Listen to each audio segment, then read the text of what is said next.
โอ้ได้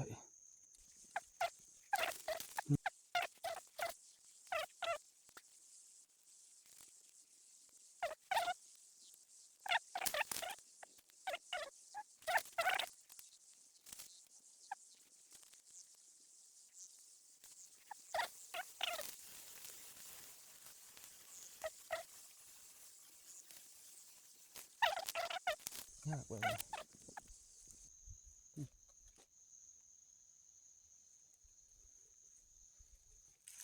นั่นแหละจะมีแหละมันยุงร้ายหน่อย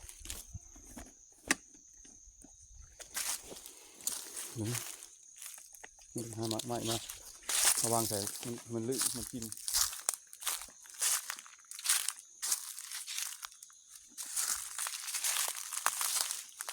ดูทุกคนดูมืดแล้วแค่นี้แหละ3-4ลังใส่นะ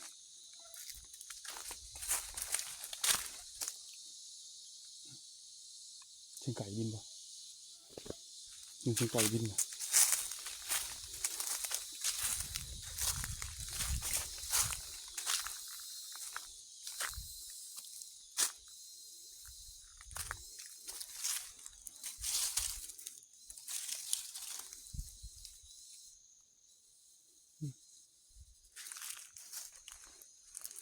เอาหมากไม้เลยชวนไปใส่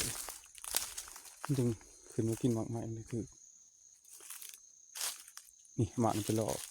บนแหวอยู่นะ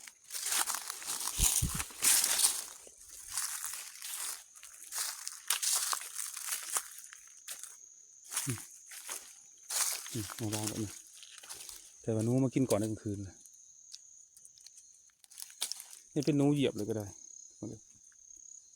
เป็นพวกหนูมาเหยียบก่อนมันเลยหลั่น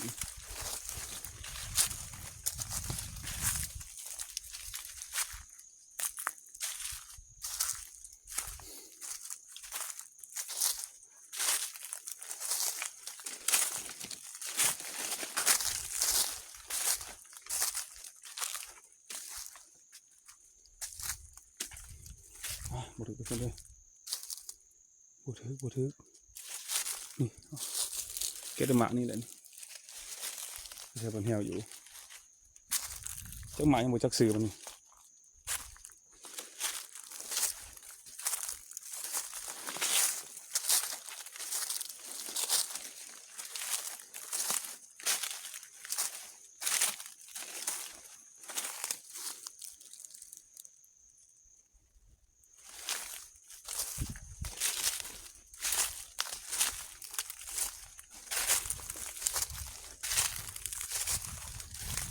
มันหลั่นเองนะทุกคน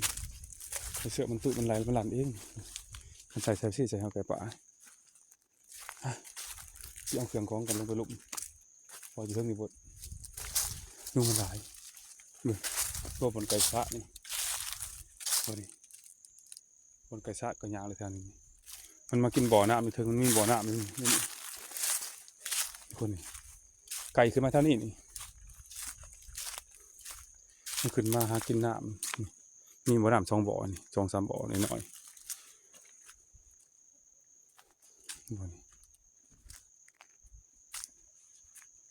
นี่บ่อน้ำไก่มันกินให้ไก่ขึ้นมานี่บ่อน้ำเทิงภูนี่ไม่ใช่เลยไก่มากินบ่อน้ำ2-3 บ่อนี่แหละผ่านจะมาเท่านี้นี่มองมาแต่ป่าเลยขึ้นมาเท่านี้นี่แล้วมากินน้ำอยู่นี้แล้วก็ไก่แต่ละเถื่อน้ำเนาะนึกออกมาทางนี้ออกมานี่ออกมากินน้ำอยู่นี่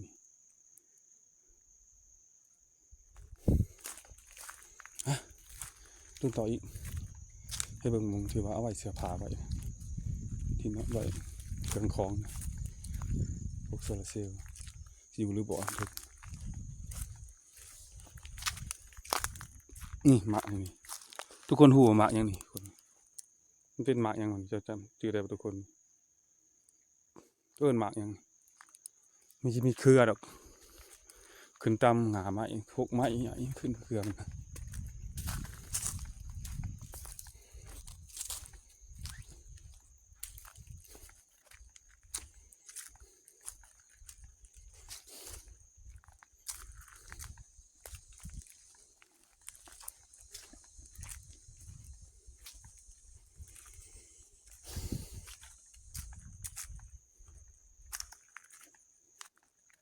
นี่มันไก่ป่าสะอันนี้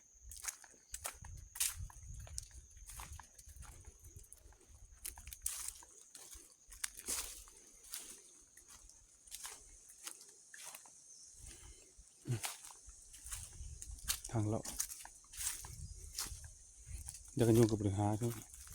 เมื่อหมู่บ้านกับหมู่บ้านยากันยุงกับบริสื่อซ้ำลืม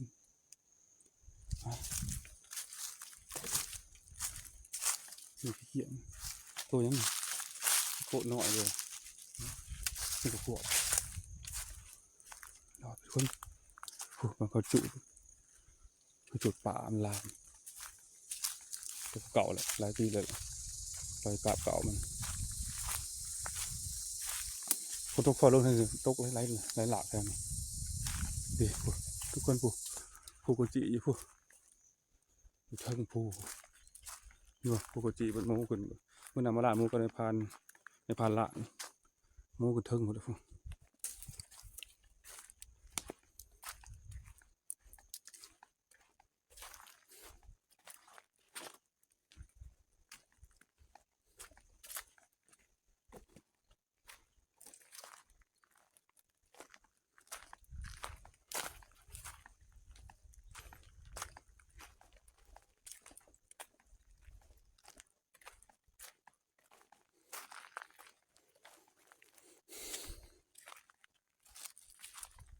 เห็นบ่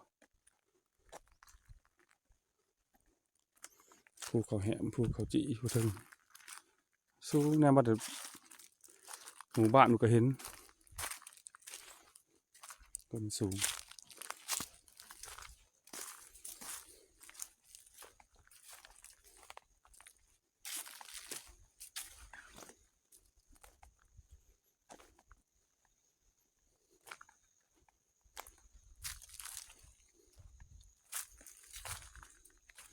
ขอไปทุกคนขอไปเห็นชัดป่าเลยให้ขบเขียบ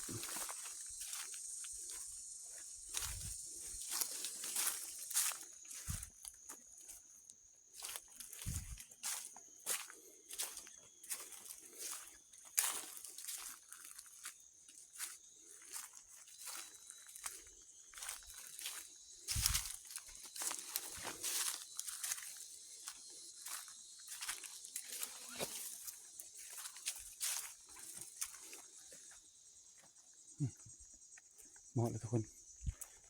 มันนอนอยู่แต่ผู้ขึ้นผู้เขาจีเลาะขึ้นผู้สูงอยู่ผู้ในด่านต่ำมัน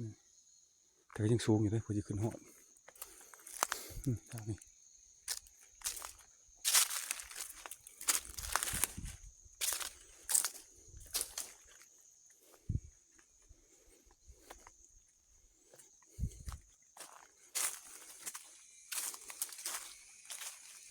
นี่ทุกคนยังไงเครื่องของยังคือเก่าอยู่บอกยังคือเก่าเครื่องของอุปกรณ์ยังเต็มอยู่นี่คือเก่านี่คนหมดผักอยู่นี่แล้วนี่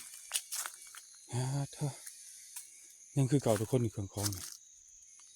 ยังคือเก่าอยู่เก็บเครื่องของมาแล้วกันลงไปรวมก่อน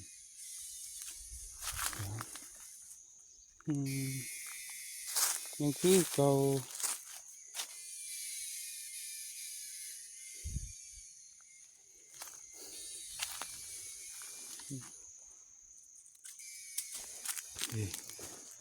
ผ้าเก่าเลย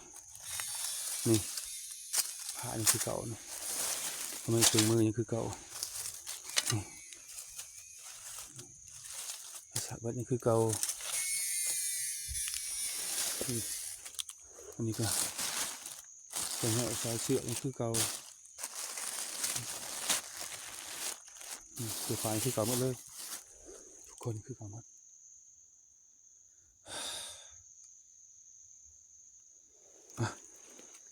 เป็นกระท่อมน้อยอยู่นี่เป็นบ่อนี่กระท่อมน้อยเป็นกระท่อมน้อยเคยมากะก็บ่เห็นบ่นี่แสงไฟก็เห็นนี่อยู่นี่มัดเป็นยังไงไต่บ่ได้ได้ยัง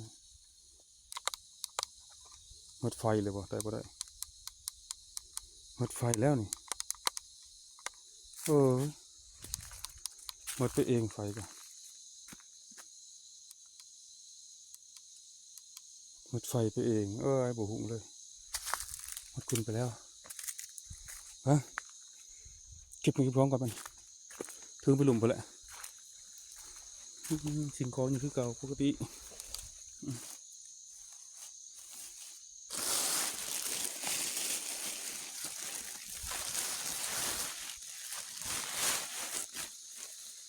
ลุงเลยหมดกับทุกคนลุงอยู่นั่งอยู่ดิ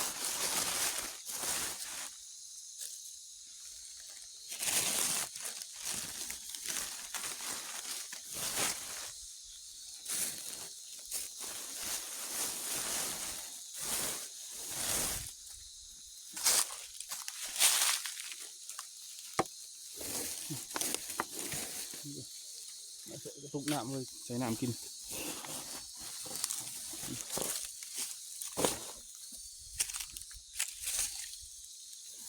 ของก่อนเก็บของก่อน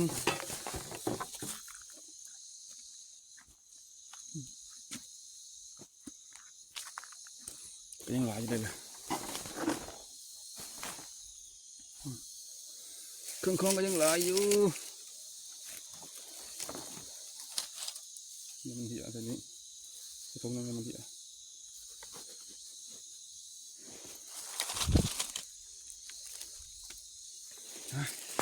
ตั้งกองเก็บเครื่องมาด้วยทุกคนในเครื่องมันยังมองใหม่